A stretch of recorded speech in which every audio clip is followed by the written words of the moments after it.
Sir என் பேர் வினோதன், வைசாலி வீதியில் இருக்கிறேன், ஓகே சார். கோயம்புத்தூர்ல. Okay sir. நான் வந்து கண்ணில் ஒரு 37 வயசுல வந்து எனக்கு ஒரு காட்ராக்ட்ஸ் ஆப்ரேஷன் நடந்திருக்கு. Okay sir. இப்போ வந்து என்னாச்சுன்னா எனக்கு கண்ணில் வந்து கொஞ்சம் மங்களா தெரியுதுன்ட்டு ஹாஸ்பிட்டல் போனேன்.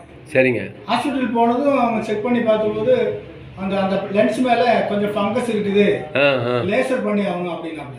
Okay sir. சரி, ஓகே, சரி. எனக்கு உடனே நான் வந்து ஆப்ரேஷனுக்காக போகல, செக் பண்ணுறது தானே போனேன். ஆமாம். சரி, 1 மாதம் கழிச்சு நம்ம பண்ணிக்கலாம் அப்படின்னு சொல்லிட்டு வந்துட்டேன். சரிங்க சார். அப்போதான் நம்ம ஃப்ரெண்டு ராஜு சார் இந்த மாதிரி போல்டன் சாப்பிடுங்க, கண்ணில் கேட்ரஸ் எந்த பிரச்சனையும் ரெடியாகும் சொன்னார். VR4 சாப்பிடுங்க அப்படின்னா. எத்தனை பாட்டில் சாப்பிட்றீங்க சார்? நான் ஒரு மாசத்துல 3 பாட்டில் சாப்பிட்டேன். சாப்பிட்டு சரி கண்ணு செக் பண்ணி 1 மாசம் ஆச்சு இல்லையா, செக் பண்ணி பார்க்கலாம் அப்படின்னு சொல்லி போனேன். சரிங்க. போனே அவங்க செக் பண்ணி பார்த்துட்டு அந்த நம்பரெல்லாம் படிங்க அப்படின்னு சொன்னாங்க.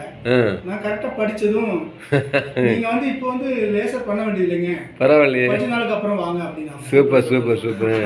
எனக்கு ரொம்ப சந்தோஷமாச்சு சார். வாழ்த்துக்கள். நல்ல ஒரு ரிசல்ட். நீங்கள் கோயம்புத்தூர் எங்கே இருக்கீங்க சார்? கோயம்புத்தூரில் வைசாலி வீதி. Okay sir. அப்போ கோயம்புத்தூரில் சென்டர் ஆஃப் சிட்டியில் இருக்கீங்க சார். ஆமாம் சார். நிறைய பேர் சொல்லுங்கள் சார். நன்றி சார். நன்றி.